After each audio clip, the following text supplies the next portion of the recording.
Mungu alipomba mwanadamu na manisha damu, akamweka bustani ya Edeni.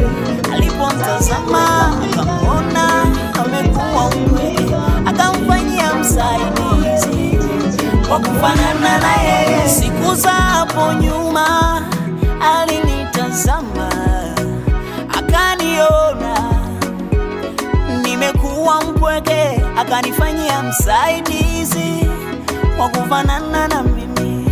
Oh, msaidizi wa kufanana na mimi. Je, mwatamani kumwona huyo hapa, kipenzi cha